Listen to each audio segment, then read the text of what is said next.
Morning, everybody. Welcome back. Had a meeting with our Syngenta chemical representative here this morning. That took a little while, so I'm getting a little bit of a late start here this morning. It's about 10:30. You guys remember that interview I did this fall for Syngenta for their some programs and stuff? Well, one of the things that we had signed up for last year was kind of this trial or pilot program called AgriClimb. Basically, it's Syngenta's way of helping cover the risk of drought through the summer. So we commit to using some of their products. Basically, we're using Acuron on our corn herbicide. We're using some Broadax and some Prefix on some beans, and spraying those same acres with fungicide, in this case Miravis Neo. And then we can sign up in this AgriClimb program, which basically gives us some money back in rebates. Well, it's not really rebates, but they'll make a payment back, part of our chemical cost, if we get too dry or we have below average rainfall throughout the summer. So it helps mitigate some of that risk. Doesn't cost us anything to sign up. We just have to use the products, which we're going to use anyway. So we got all that stuff taken care of here this morning. But it is time to work on this field cultivator.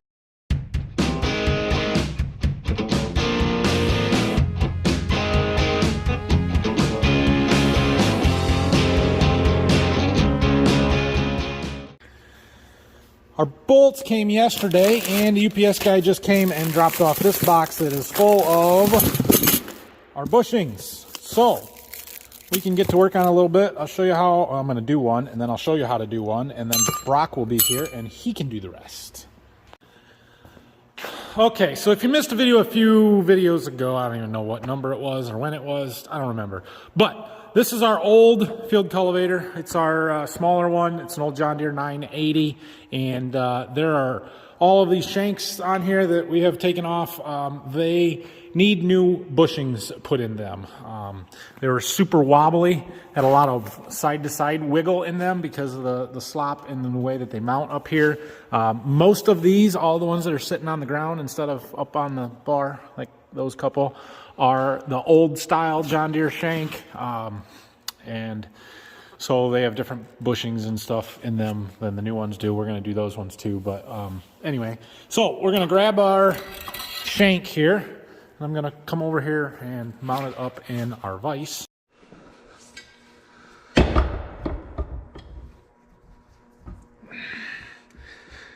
Kind of like that. Can you guys see? Yep. All right, so we've got to get the old bushing out.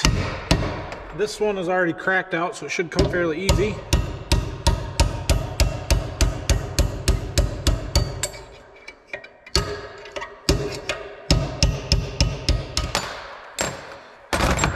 So you can see that it's already half gone, just wore out. Okay, now I'm going to clean the hole up a little bit. I've just got a little wire brush on a drill here.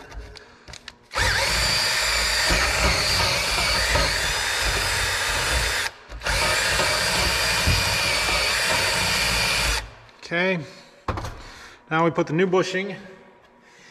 We've got to get it put in there, and I'm finding that it's easier if I compress it a little bit. So I'm just taking a pair of vice grips and doing that.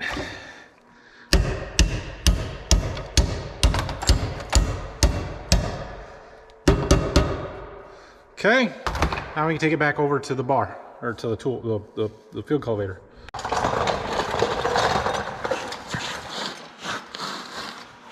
Okay, so here's our shank. We need to put the inner bushing in here, so it slides in fairly easily. I think that's why there's still some slop in these, because this isn't super tight even with it being new. But we get a new bolt. We're going to hang this up here, put the bolt in. You guys can't see that. Up there. Okay, so that goes in there, put the bolt in.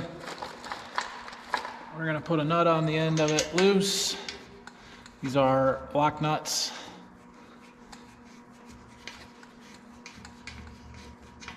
There. And then right here is the bolt that holds it to the spring. Get that lined up.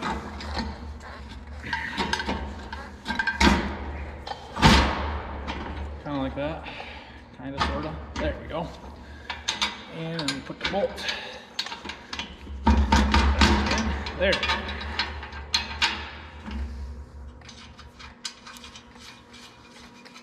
Now we tighten it up.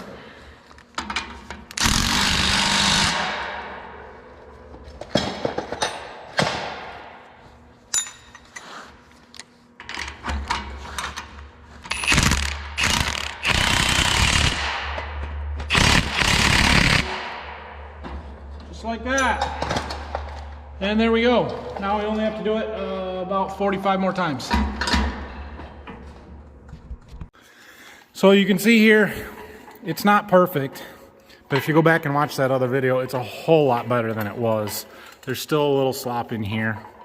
I don't know what else you could do to make that better. I kind of wonder if it's why they changed designs to that style that uses all bigger components and everything, that those ones should be a lot tighter. Well, we'll see when we change the bushings in those, I guess. Okay, Brock made it. So I've got him all instructed on how to do this. He's gonna work on changing the bushings and getting this all put back together. I've got a few errands to run, as well as getting some new bolts for these 7, I think, because they're a little bit different. Those are a 3/4 inch bolt instead of a 1/2 inch bolt, and I didn't order them when I got my other bolts because I can get them locally.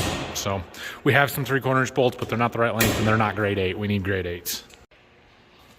Okay, I just got back from lunch and doing some stuff. I got the bolts that we need. Brock's got about half of this thing put back together, so that looks good. I was going to look at the shovels on here to see if any of them need replaced. While we've got it here, we might as well do that, but honestly I don't see any yet. That one right there is probably the worst, but I'll run that for a while yet, so yeah, that's good. Just got a call from a truck driver. Apparently I'm getting some seed today. I think it's plot seed. We'll see. More chems, not seed. I thought it was, but this is from that other company that's trying to get me to sell from them. This is the stuff that we decided to try from them this year, so I'm gonna take it back down to the farm. Okay, well, I gotta get my truck unloaded and chemicals. We're gonna put them in the barn in the back with the other stuff we got. Brock, what happened?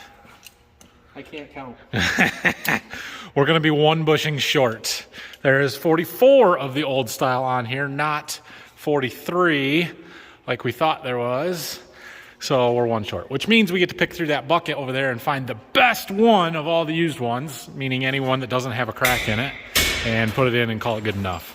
All right, I got these pallet put back here. So what we have here is this combust and these 2 boxes, this fuse, are basically alternative brands to the LI700 and the Choice. So the Choice over there is a water conditioning agent, and that's exactly what the combust is.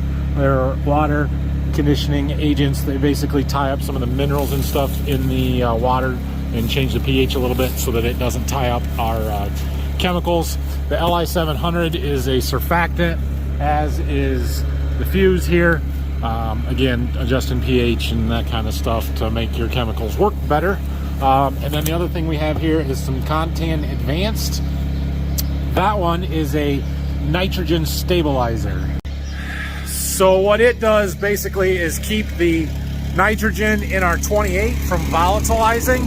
So in a couple of weeks when we're ready to start spraying wheat, we're gonna spray 28, which is 28% nitrogen liquid on the growing wheat crop, and it's gonna sit on the soil surface until we get some rain and wash it into the soil profile. Well, the longer that it sits there, the more likely it is that it volatilizes and turns into nitrogen gas, which is what the atmosphere is majority made up with. The atmosphere is 78% nitrogen. So we don't want that to happen. We don't want to lose it. So you put this stabilizer in, and it prevents it from converting to N2 gas. It's really expensive, so I'm still not sure how much value there is to it, because if it rains within a few days of putting the 28 out there, then the stabilizer was pointless, because you washed it into the ground anyway. Once it's in the soil, it's not gonna it's not gonna volatilize. So I don't know. we're gonna split some fields and try it, see how it works.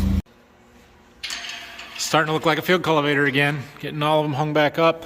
So he's got all the old style ones done. We've got a few of these that were the new style shanks that instead of the bolt spring deal, they're just different. They've got a different mounting plate and bracket here and stuff. They are under more pressure, just normally, than these ones are. So they don't come off quite as easy because this spring is under pressure. You have to actually compress it before you take that bolt out right there. Otherwise you will have problems. So we've got this tool that you can put in there. It bolts in the bottom and then you compress the spring just enough to take the tension off of it. Then you can take it apart there. So that's what we're doing.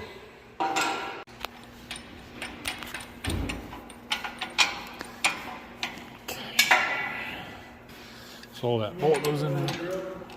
No, we don't need it. And then you just got to get a little tension on it so that it's not pushing down on the shank.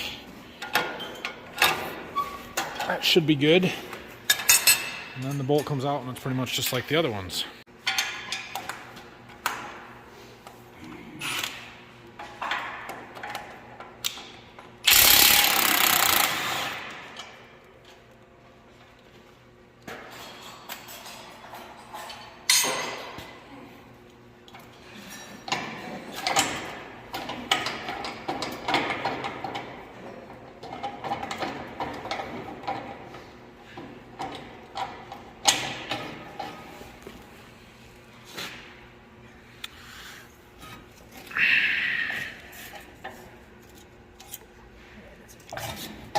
Yep.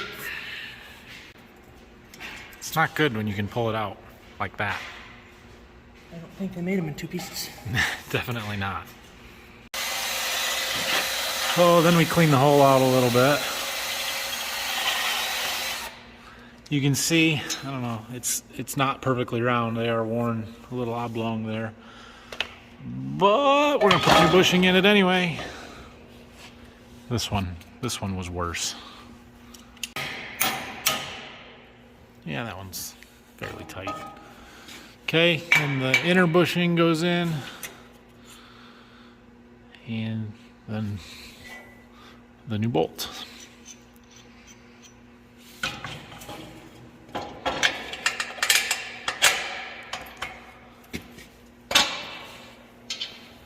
And once that's tightened up, then you can let the tension off the spring, and it's done. They're not hard to do.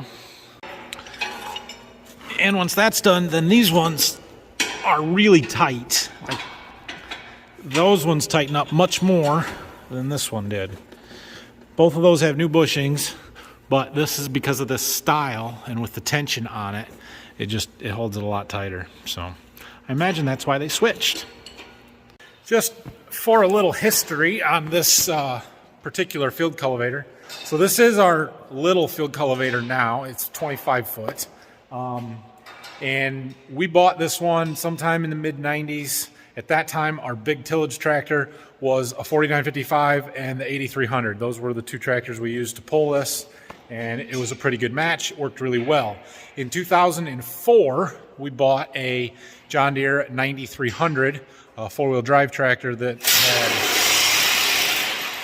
had quite a bit more horsepower than those 8300 or the 4955 did, and we kept this field cultivator. We actually added extensions on the wings, 2.5 feet on each side, to make it 30 foot wide. Bought a new packer to pull behind it, and we used it 30 foot wide until 2014 when we bought the 9510R, and we got a much bigger field cultivator. So now we have a 45 foot 2210 John Deere field cultivator that's still out back there. And then this one, we took the wings back off of it so we could still pull it with our other tractors, and it works pretty well for us. It's 25 years old. It's not our main field cultivator anymore. We don't use it like we used to, and so that's why we're doing some maintenance to it, because it needed some work, and you know, it's been used quite a bit. It's got a lot of acres through it. Look what I found. 95. So it's 26 years old. All right, well, Brock's going to finish that up and then grease it, wash, check the tires, that kind of stuff. My wife and I got a meeting this afternoon, so I'm heading to that, and it's in the town where we got that belt conveyor from, or where that dealer is, so I'm hoping I can stop in there and pick up that box. That way, on Monday, we can get our auger or conveyor put together with the motor on that, and that'll be operational. So anyway, have a great weekend, everybody. Thanks for watching this week, and if you have any questions, comments, leave them down below. We'll see you guys again on Monday. The weather is supposed to be super nice Monday and Tuesday, nice and warm out, so that's a good thing. Spring's getting closer. We're gonna get the gator out next week, get that ready to go. Maybe towards the end of the week we'll get the sprayer out. I don't know, we'll see. And I need to get my seed trader cleaned up. So that's my plan for next week. So anyway, have a great weekend. See you guys.